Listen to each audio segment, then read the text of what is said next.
कांग्रेस के वरिष्ठ नेता और राजस्थान के पूर्व मुख्यमंत्री अशोक गहलोत ने जेकेएनसी प्रमुख और जम्मू कश्मीर के पूर्व मुख्यमंत्री फारूक अब्दुल्ला से जुड़े फायरिंग की घटना पर चिंता जताई।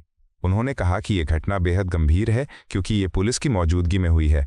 अशोक गहलोत ने कहा कि देश भर में इस घटना को लेकर चिंता का माहौल है।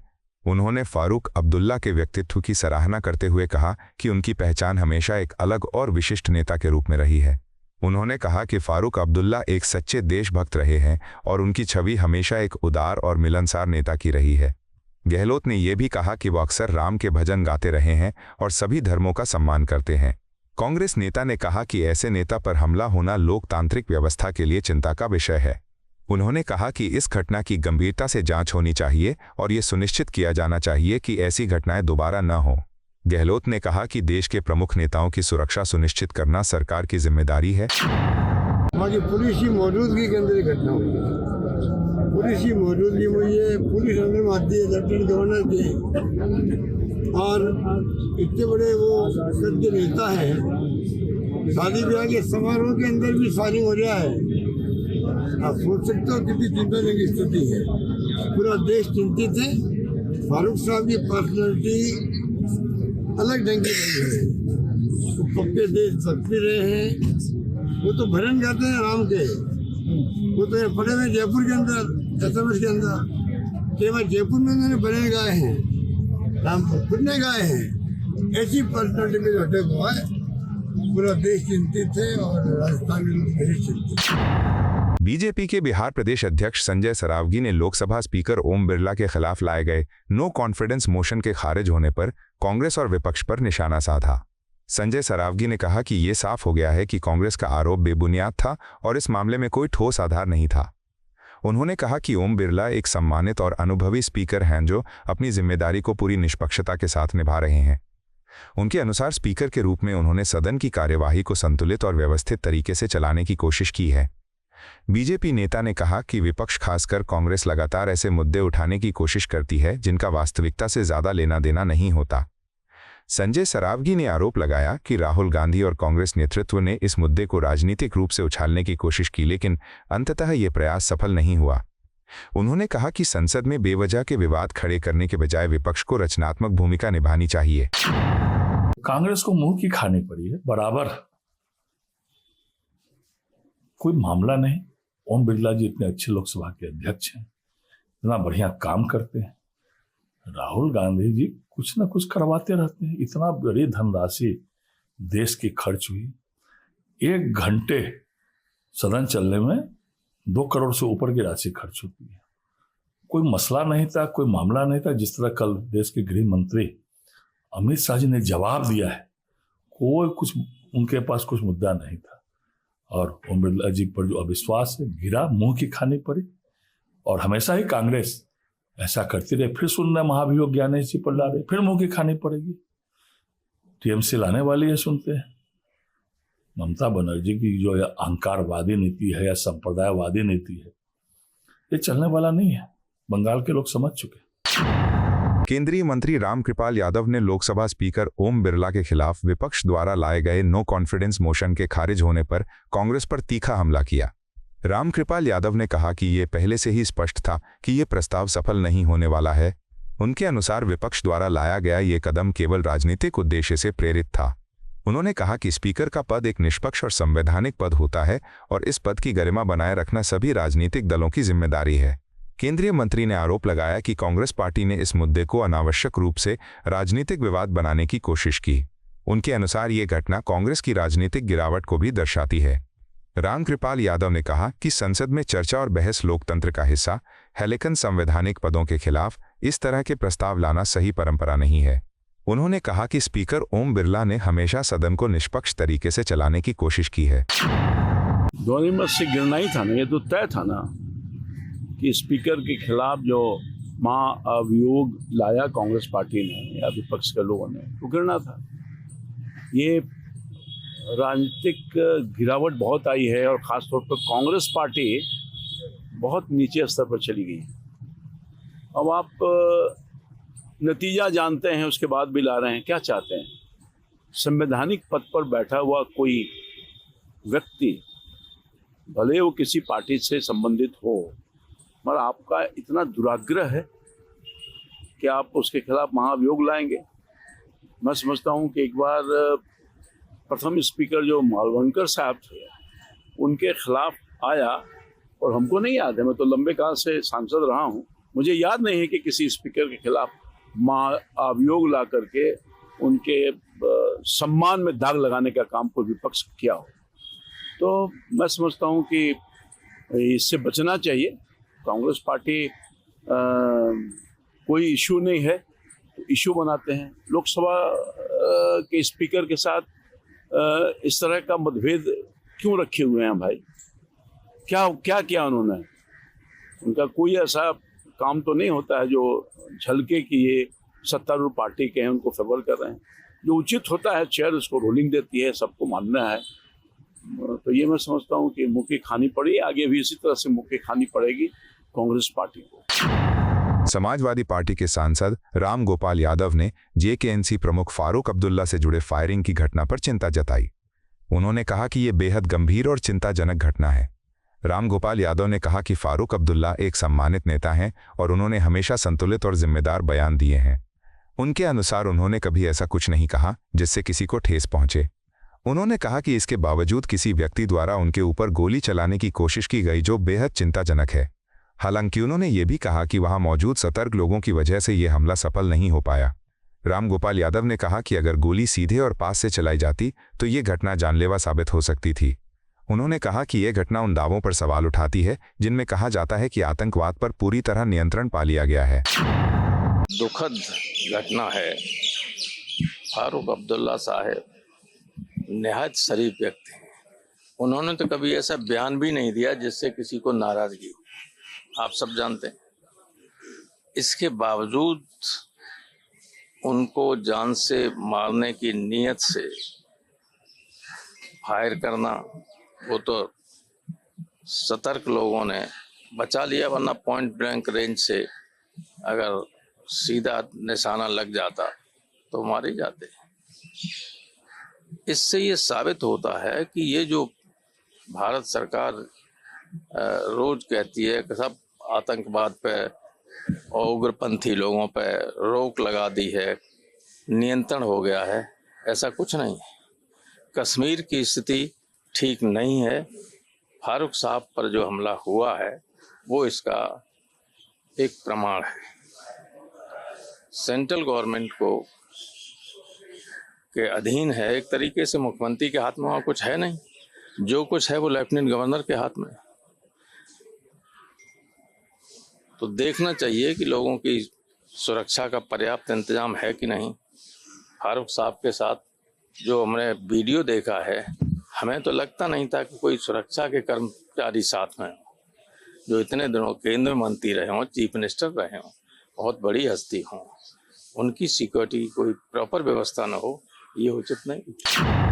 कांग्रेस सांसद प्रमोद तिवारी ने जम्मू कश्मीर के पूर्व मुख्यमंत्री फारूक अब्दुल्ला पर हुए हमले की कड़ी निंदा की। उन्होंने कहा कि वो भगवान का शुक्रगुजार हैं कि इस घटना में फारूक अब्दुल्ला सुरक्षित बच गए। प्रमोद तिवारी ने कहा कि सरकार ने जब जम्मू कश्मीर से विशेष राज्य का दर्जा और अनुच्छेद 370 हटाया था, तब ये दावा किया गया था कि इससे क्षेत्र में कानून व्यवस्था की स्थिति बेहतर होगी।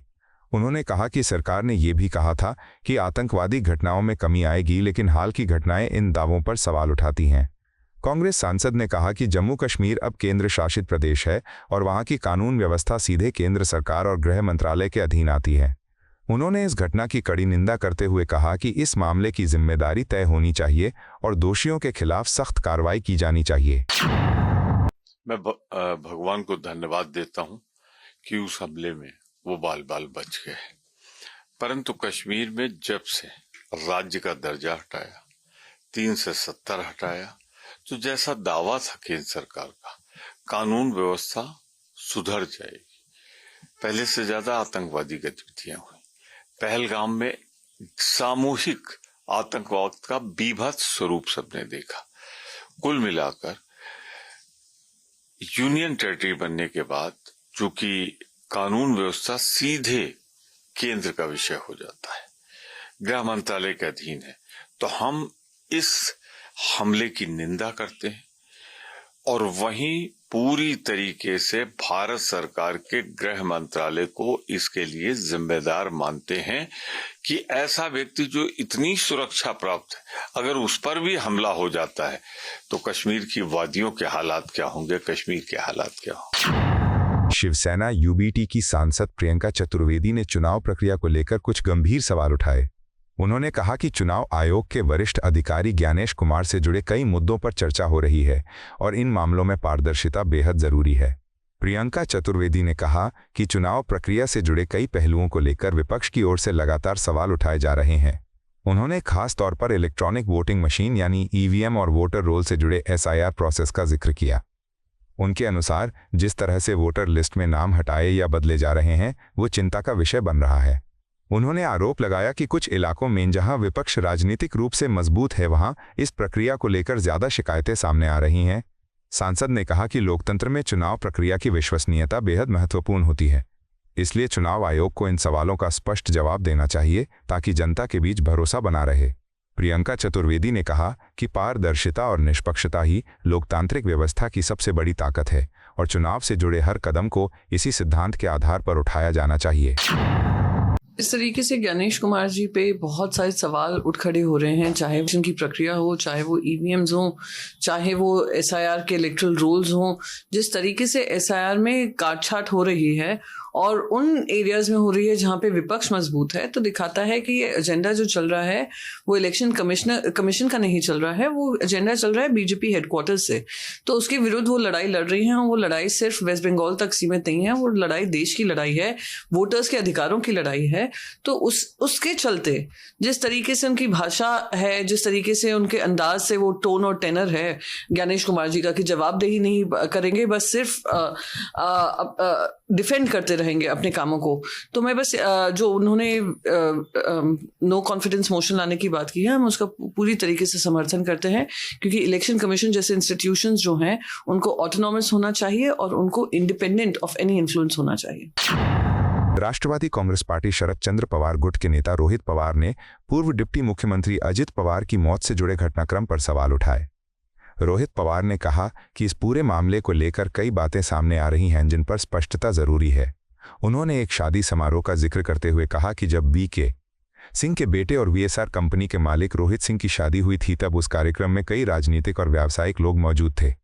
उन्होंने दावा किया कि उस शादी समारोह में प्रफुल्ल पटेल और उनके साथ कुछ अन्य लोग भी शामिल हुए थे। रोहित पवार ने कहा कि प्रफुल्ल पटेल इस बारे में जनता को स्पष्ट जानकारी दे सकते हैं कि वे लोग कौन थे और उनका इस मामले से क्या संबंध था। एनसीपी नेता ने कहा कि जब किसी मामले में कुछ बातें छिपाई जाती हैं या उन पर खुलकर चर्चा नहीं होती तो स्वाभाविक रूप से लोगों के मन में सवाल और संदेह पैदा होते हैं। उन्होंने कहा कि ऐसे मामलों में पारदर्शिता बेहद जरूरी होती है ताकि जनता के बीच भरोसा बना रहे और सभी तथ्यों को साफ साफ सामने लाया जा सके। देखो, मेरा कहना वही था कि जब रोहित सिंह जो वीके सिंह का बेटा है, वीएसआर कंपनी का मालिक है, उसकी जब शादी थी, उस शादी के लिए प्रफुल्ल पटेल जी और उनके जो सहयोगी शर्मा जी है वो वहाँ पे गए थे। उसकी प्रूफ भी हमारे पास है। वो वहाँ पे जाने के बाद वहाँ पे बहुत सारे बड़े नेता आए थे जिनका प्लेन वीएसआर के यहाँ पे चलाने के लिए दिया गया है या इन्वेस्टमेंट वीएसआर में वहाँ पे है। और आज जो हम कह रहे हैं कि वीएसआर को बचाया जा रहा है, तो ये लोग कौन है, ये प्रफुल्ल जी बात कर सकते हैं, लोगों को बता सकते हैं। तो ये जो चीजें है कि आप कुछ चीजें छुपा के रख रहे हो, कुछ बात नहीं कर रहा हो, उसके कारण शंका डेफिनेटली वहां पे बढ़ रही है। कांग्रेस के प्रवक्ता सुरेंद्र राजपूत ने जेकेएनसी प्रमुख और जम्मू कश्मीर के पूर्व मुख्यमंत्री फारूक अब्दुल्ला से जुड़े फायरिंग की घटना पर गंभीर चिंता व्यक्त की। सुरेंद्र राजपूत ने कहा कि फारूक अब्दुल्ला देश के सबसे वरिष्ठ और अनुभवी नेताओं में से एक हैं। उन्होंने लंबे समय तक सार्वजनिक जीवन में सक्रिय भूमिका निभाई है और राष्ट्रीय राजनीति में उनका महत्वपूर्ण स्थान रहा है। कांग्रेस प्रवक्ता ने कहा कि जिस तरह से उनके कार्यक्रम में गोली चलने की घटना सामने आई है उसे हल्के में नहीं लिया जा सकता। उनके अनुसार यह एक संभावित जानलेवा हमला भी हो सकता था और यह घटना सुरक्षा व्यवस्था पर कई सवाल खड़े करती है। सुरेंद्र राजपूत ने यह भी आरोप लगाया कि कुछ समय पहले केंद्र सरकार ने फारूक अब्दुल्ला की सुरक्षा कम कर दी थी। उन्होंने कहा कि ऐसी स्थिति में वरिष्ठ नेताओं की सुरक्षा को लेकर और अधिक सावधानी बरतनी चाहिए। उन्होंने मांग की कि इस घटना की गंभीर जांच की जाए और फारूक अब्दुल्ला की सुरक्षा बढ़ाई जाए ताकि भविष्य में ऐसी घटनाओं की संभावना को रोका जा सके। देखिए, फारूक अब्दुल्ला साहब हमारे देश के सबसे सीनियर मोस्ट नेताओं में से हैं, उन पर जानलेवा हमला हुआ है और केंद्र सरकार ने भी कुछ दिनों पहले उनकी सिक्योरिटी डाउन की थी। उनकी सिक्योरिटी को उच्चीकृत किया जाना चाहिए। उनकी सिक्योरिटी को केंद्र राज्य संबंधों से इतर, उनकी सिक्योरिटी को इंडिया गठबंधन और एनडीए से इतर रखा जाना चाहिए। उनकी सिक्योरिटी को उच्चीकृत करके उनको सुरक्षा देनी चाहिए।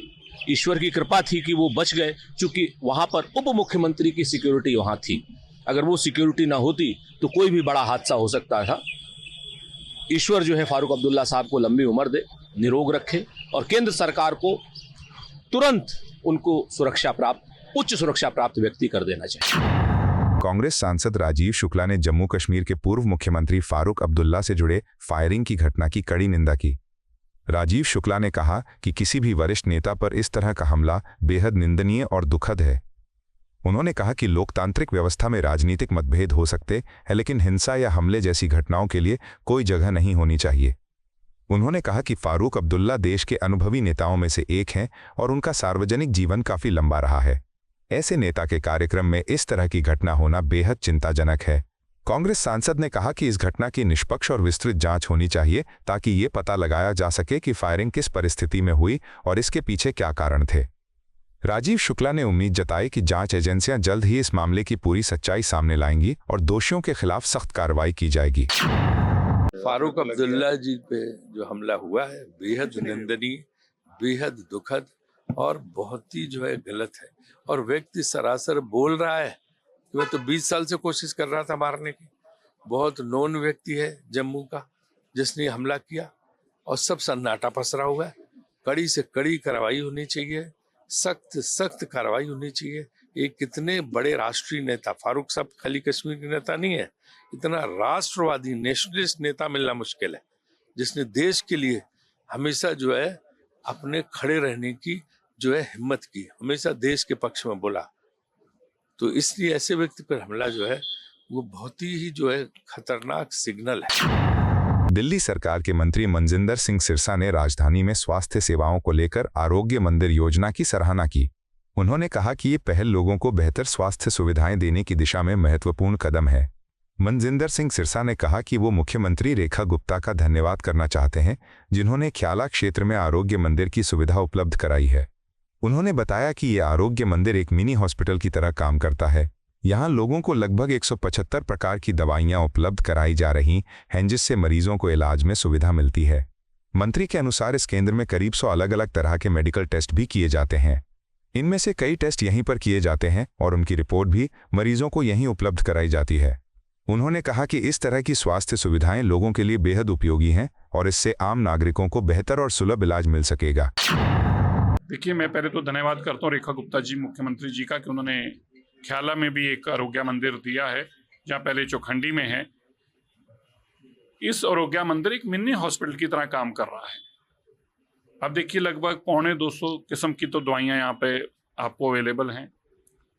टेस्ट जो हैं वो यहाँ पर लगभग 100 तरीके के टेस्ट जो हैं, कुछ इन हाउस हैं, रिपोर्ट मिल जाती है। इसी तरह हर तरीके की बच्चा जच्चा माँ के लिए हर तरीके का इलाज, प्रेगनेंसी के दौरान उसका इलाज, डिलीवरी के लिए लेबर रूम, और यहाँ पर फर्स्ट इम्यूनाइजेशन भी होता है और छोटा इलाज का, अगर बर्न इंजरीज भी हैं उसका भी इलाज का इंतजाम यहाँ पर है। तो मैं जैसे कहा कि एक मिनी हॉस्पिटल के रूप में ये आरोग्य मंदिर काम कर रहा है और ऐसे आरोग्य मंदिर लगातार दिल्ली में उद्घाटन किए जा रहे हैं। अभी 2 मेरी विधानसभा में आए हैं और भी हमारा काम चल रहा है। मैं ये यकीन से कह सकता हूँ अब तक की सबसे बड़ी हेल्थ सर्विसेज का जो काम हो रहा है वो ये आरोग्य मंदिर के माध्यम से हो। आपको यह वीडियो पसंद आया हो तो इसे लाइक करें, हमारे चैनल को सब्सक्राइब करें।